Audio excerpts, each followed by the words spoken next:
Good afternoon, Capital Region, restaurant folks and others. This is Steve Barnes from the Times Union coming to you for what seems like the umpteenth broadcast related to restaurants in the Capital Region and the COVID-19 shutdown. But we do actually have some significant, at least potential news coming out today. So here to talk about that and other things restaurant related is Melissa Fleischut, President and CEO of the New York State Restaurant Association. Good afternoon, Melissa.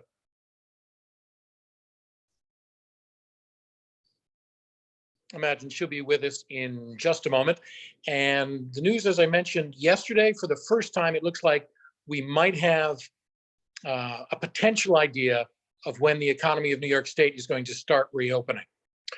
The Governor, Andrew Cuomo, in his daily briefing said yesterday that potentially, as long as a series of 7 metrics are met, New York State can start opening. There are 10 regions of the state and there are 4 phases. So potentially starting the 15th, if these metrics, which have to do with hospitalization rates and testing for the coronavirus and contact tracing and others, those 4 phases, one starts with construction, retail in phase 2 with the curbside pickup, restaurants and hotels are phase 3. Each of those will come at a 2-week interval after the previous phase. So looking at what is potentially out there for restaurants, it could be June 12 or June 19, but the Capital Region has not yet met the necessary metrics for that 2-week initial count to start. So we're not exactly sure. Do we have Melissa Fleischut yet? Can you hear me, Steve? Oh, there. Not only can I hear you, I can see you. Great. Fantastic. Great. Did you hear that introduction? I did. I was able to hear the whole thing. Okay, great. So thinking about that, is that positive news potentially that we actually have, we may have a date that it could be, mid to late June? I think so. I think that hearing from Capital Region restaurant owners and operators that they're excited that there's a light at the end of this tunnel, and that even though we don't know exactly when, that they can start to think about reopening and what reopening might look like. There's certainly a lot of planning that's going to take place and need to happen. I think the governor is right in that it won't reopen as quickly as it shut down, for sure. And there's so much work to be done that I think it's positive, and it's sort of been an attitude adjustment for a lot of operators who were wondering when we were going to be able to start to see things reopen, that we have at least a distant date or dates in mind as to when things might start to reopen. So let's back up to the state of the industry now. How bad is it for New York State restaurants right now? How many? The last figure I saw was maybe half were open for takeout and delivery. Is that what your members are telling you? Yeah, that was the last survey we had done. The first week of April was the last time we surveyed our members and non-members to try and get a sense of where they were. And at that point, it was about 53% that were still trying to do takeout and delivery. I think we watched as some tried it initially and it wasn't working, so they stopped. And then tried it again after they figured it out. And I know across the state, we're starting to see other areas that previously weren't trying it as much, more towards the city and the Westchester area, where they're starting to give it a try now, because it's going to be an integral part of whatever we do going forward. When we reopen, probably a lot of takeout and delivery will continue from the guests. So a lot of people are working on figuring that out and making sure that that model works for them. Do you have an idea of how many restaurants have closed permanently? According to our survey, it was 4% had already made that decision that they were going to be closing permanently. And then, more were reevaluating as we go forward. I think a lot of that is going to depend on how difficult it is to reopen and how long some of these regions stay shut. There's a lot of work that still has to be done, especially towards the city, and things just need to really make some great strides for what the industry needs in terms of relief, especially in those hard hit areas. And what is your sense? I believe your survey did ask the question, or at least projected, how many places won't open at all, won't reopen? So if they're 4% have closed already, what are they projecting for who will not be coming back? Is it twice that, 3 times? That's an interesting one. I've seen numbers, much higher than our survey indicated. Our survey indicated another 12% were considering permanently closing or never reopening, I guess is the way to put it. But I have seen other groups and other survey informations talk about, a percentage as high as 30%. I saw one out of the city that said there's a potential to lose 80% of the industry. I certainly hope it's nowhere near that high, but it is going to be a very challenging time. And I think it's something hard to predict right now, whether or not they're going to have everything they need to reopen. And what are some of the factors driving that? It would seem to me at least one of the big ones would be real estate, because they need to find out from their landlords or their mortgage holders if there's going to be any sort of forbearance or forgiveness, or if at some point in 6, 8, 12 months, they're going to expect a big fat check for everything that was missed during these months they were closed. Yeah, so we've encouraged everyone to keep in close contact with their landlord if they have one, and their bank if they're in a mortgage situation, just to understand where they're coming from and where they can be helpful on these conversations. Every situation is slightly different, but certainly any restructuring plan has to be a viable solution. Like, you have to be able to get open and be reopened and get those customer counts back and those sales up in order to meet any kind of a balloon payment on the back end. So, it all has to be very carefully thought through. And as you probably know, a lot of this federal aid package has limited amounts that you can spend on rent or mortgage interest. So there's only so much help that we're getting right now from the federal government on these issues. And what about that help? Are your members reporting that they're getting it? I mean, there's some of them that I've talked to have said, "Oh, yes, it came through, and it's 2 months or whatever it is." And others are saying, we're stuck. We're just not seeing the money we were expecting. We're still waiting for stimulus. Yeah, I think it is a mixed bag, and I think it had a lot to do with who they applied through. We're hearing different stories about some of the small neighborhood regional banks that did a great job with the Paycheck Protection Program and getting those funds out to the small businesses. Others had success with some of the larger banks, so it was very, very mixed in its results. And we are holding regional calls with all of our members and have opened those up to non-members as well. And there's a lot of conversation around the Paycheck Protection Program on those calls.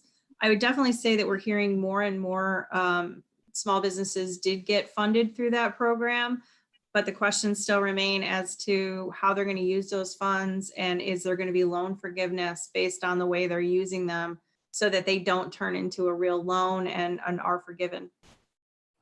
Have you been keeping an eye on other states that have already started to reopen?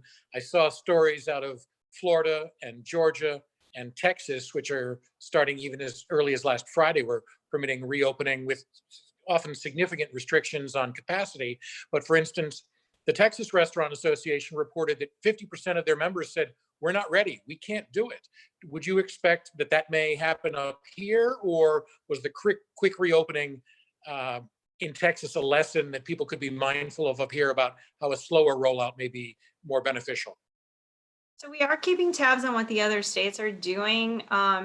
Each state has a state restaurant association, like the New York State Restaurant Association, and we're all part of a council of state restaurant associations, and we share information back and forth. So I have been able to at least, briefly review what their plans look like and how they're going so far. One of the things that we've been talking about here in New York is how do we go forward with social distancing and good practices for safety and sanitation without really talking about those occupancy numbers if we can. I don't know where the governor wants to go on that, but one of the things we saw in Texas was that a lot of these restaurants didn't feel that 25% was a viable number. that there was no way to open at 25% capacity and ever make it a business model that would work for any length of time. And then there's, of course, supply side issues and getting everything restocked in those restaurants. So we are keeping an eye on it and trying to figure out how that would work. And I do think, based on the timetable you laid out at the beginning, we do have time to start to rethink about this. And hopefully a lot of these states that are going first for us will help the supply chain build back up and get things moving again on the restaurant industry side of things, so that our vendors and our suppliers are ready when it's our turn. One of the things I've been hearing from restaurateurs, and particularly those that aren't doing takeout or are doing fairly minimal takeout, is their concern about having to replenish stock, because a shoe store or a bookstore literally needs to dust off the merchandise. Okay, you're going to have maybe some spring or summer shoes or some more recently published books, but that's not lettuce or eggs or even beer. If you've gotten rid of, given away, thrown away all of your perishables, having to suddenly restock that to try to reopen, even with just 25% capacity, but still doing takeout, that would be extremely expensive. And where would that money come from? That's a great question. Where would that money come from? That's an ongoing conversation in the industry, of course. And, some of the reasons that we were advocating in the beginning, if we could possibly hold on to the sales tax remittance to the state so that we had that money available when it came time to reopen. We've talked to the state liquor authority about, is there a way to not implement the COD delinquent list, so that when it comes time to place those orders again with our distributors for alcohol, that we wouldn't be on the COD list. Like, those are things that we're looking at to try and have everyone understand out there that this isn't going to be a simple solution for restaurants. Having income impacted even in the days and the weeks before we were absolutely shut down for delivery and takeout only, really limited the amount of cash on hand. So there's just not a lot of money. So that's why things like the payroll protection program maybe make sense if you can afford that payback of 1% over the 2-year period that we currently have. And spend it on other things other than payroll. If that makes sense for your business, you may need to spend it on things like restocking your kitchen or purchasing alcohol in order to open. It's a lot of math and a lot of negotiation on behalf of the restaurant owner right now. What have you been hearing from your members about whether staff is willing to come back to work if they were able to reopen mid to late June? Because the extra $600 a week in unemployment, puts people who are at the top of the scale at more than $1,100 a week, and that's through the end of July 31st. If you can stay home and make what you were making or even more, why go back to work? Have you heard that as a concern among some of your members? Yes, we have. That seems to be a big concern, and it's an interesting way to really look at what Congress did here. So on the one hand, you have a payroll protection program which was designed to get people off unemployment and back on payroll. Yet on the other hand, they increased the unemployment so high that sometimes that doesn't make sense for the employee to leave unemployment and come back on payroll. So the two sides of the CARES Act don't really seem to work very well together, at least in terms of the restaurant industry. And it's been fascinating to watch the way they rolled it out. There was new guidance from Treasury this week, which talked about if you ask your employees to come back to work and they refuse, that won't count against you for your PPP forgiveness if you document it and keep track of that in writing. So that was good news, and something that we had worked on and worked with the National Restaurant Association to try and get clear guidance from Treasury on in terms of the payroll protection program. So we were pleased to see that, but there's certainly more work that could be done on PPP and how it works for restaurants, because it's really not working right now. There's a lot of changes that need to still be made. Let's circle back to the SLA, the State Liquor Authority. Uh, it is a famously slow-moving agency for bigger changes in the past. People say, oh, it takes years, and the SLA was most often said, oh, you need to talk to the legislature about that. We need a legislative mandate to change. We're following the alcohol beverage control laws as they've been passed. And yet, within a day, all of a sudden, boom, you can sell takeout wine and spirits. And initially, the first rules said it has to be in its original sealed manufacturer's packaging. And then the governor went on his daily update and said anything a restaurant sold, you can sell. So all of a sudden, by that afternoon, within 3 hours, boom, you could sell cocktails. So for years and years, restaurants could only sell beer, and then you could take out wine as long as you'd ordered it with food and you drank some of it, and it was in a sealed bag that maybe you had to put in the trunk. And now all of a sudden, within a day, you can sell cocktails and wine, and all it has to be is closed. I mean, people are today, Cinco de Mayo. There are quart and growlers of margaritas going out of restaurants like crazy. Is there a push among your members to keep these laws permanent, that they can still, when things open back up, of course, it makes more sense to go to the grocery store, more sense to go to the wine shop. But if you can get a quart of margaritas to go with your tacos, why wouldn't you? So what are you hearing from your members? Yeah, we're hearing actually that margaritas and sangria tend to be two of the bigger sellers right now, and that's going well. And today, of course, I would expect margaritas to be a huge hit. Yeah, that is absolutely something that our members want to see continue. Like I said before, we expect delivery and takeout to be a huge part of the industry moving forward as, people start to venture back out and are allowed to be back in the dining room. We still think that, there's going to be a lot of demand for takeout and delivery, and we'd love to see alcohol continue to be a part of that, both to help us in terms of building back the business, and also because you're going to have a limited number of people in the restaurant, no matter what happens through social distancing, no matter what the numbers look like. So we think it'll be integral in making the business profitable as we try to move forward. Have you asked the SLA about this? I mean, what is your sense of when would these rules end? We had Times Union had a story enumerating the scores of changes and laws that the governor had made under fairly significant powers granted to him as a result of the shutdown and the pandemic crisis. But how long does this last? I mean, at some point, will they, in theory, just say, oh, we go back to the way we were? I mean, can we go back? Or might these rules be permanent? Or what is your sense of what needs to change to continue to allow people to purchase takeout alcohol? We haven't at this point specifically asked the State Liquor Authority to expand the rules. What we are doing is we're including it in part of our reopening plan.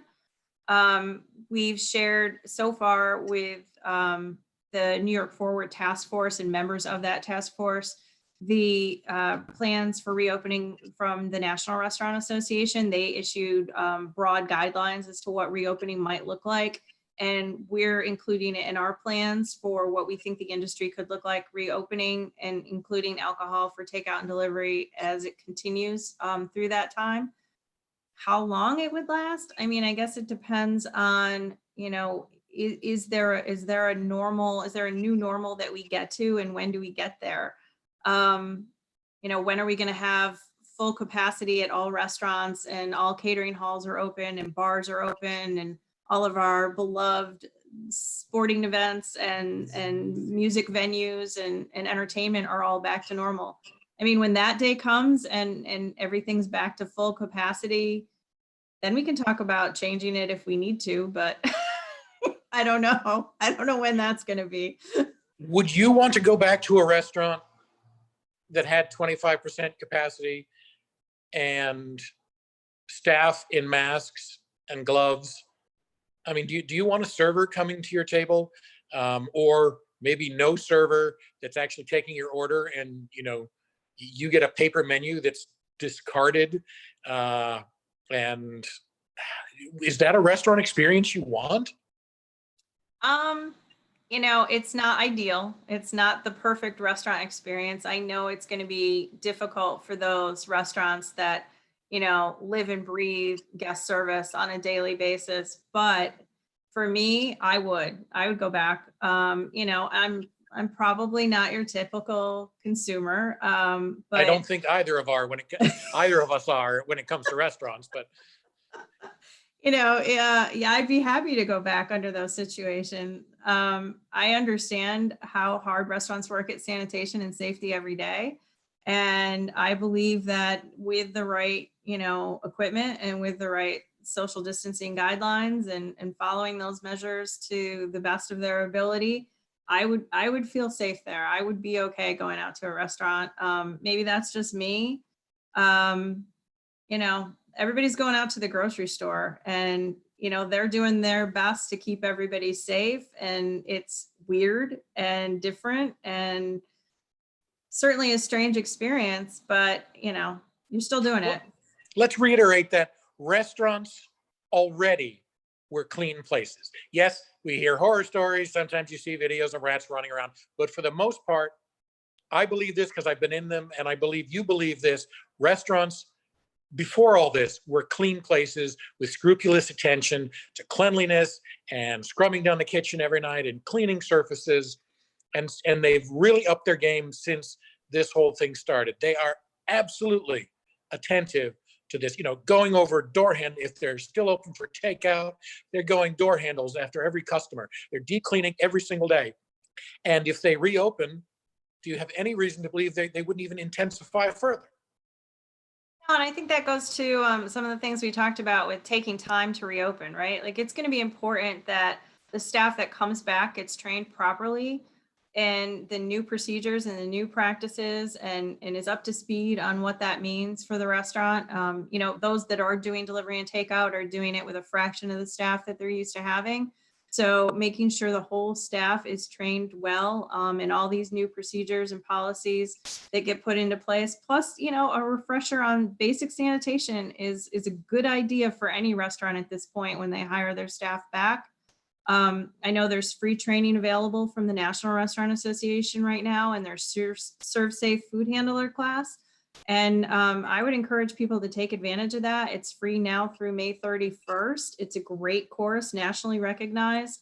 And I just think that, the more you can do to get your staff ready to reopen and then build consumer confidence, the better off you'll be. Great. Thank you. I've really enjoyed this chat. I appreciate you taking your time to talk to us and our viewers, listeners, and readers in what has been an extraordinarily difficult time for the New York State restaurant industry. Remind us, how many people and businesses are we talking about in New York? How big is the industry and how many people do they employ? Restaurant industry in New York State is approximately 50,000 establishments. And prior to COVID, it employed 660,000. Well, here's hoping the majority of them are back employed at least by the end of the year. Great. Thank you, Steve. Thank you very much. So. This has been Time with Melissa Fleischut, President and CEO of the New York State Restaurant Association. Thank you, Melissa, and we'll talk again soon. All right, folks, I do have a question that has come in for me. Would I feel comfortable with the altered restaurant experience? Heck yes, absolutely.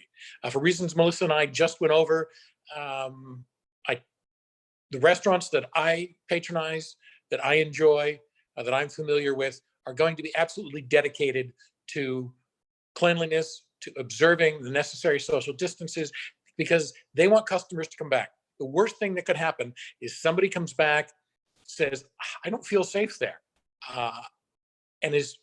Whereas if they go somewhere, they see the proper social distancing, they see cleanliness, they obviously observe a real demonstration of a commitment to making you feel safe and taken care of, then people are going to want to go back out. Because restaurants have always been interested in providing in taking care of people and providing a cosseting experience. And so if that happens even more now, that people feel like there's a security in going to their favorite place, then they're going to return.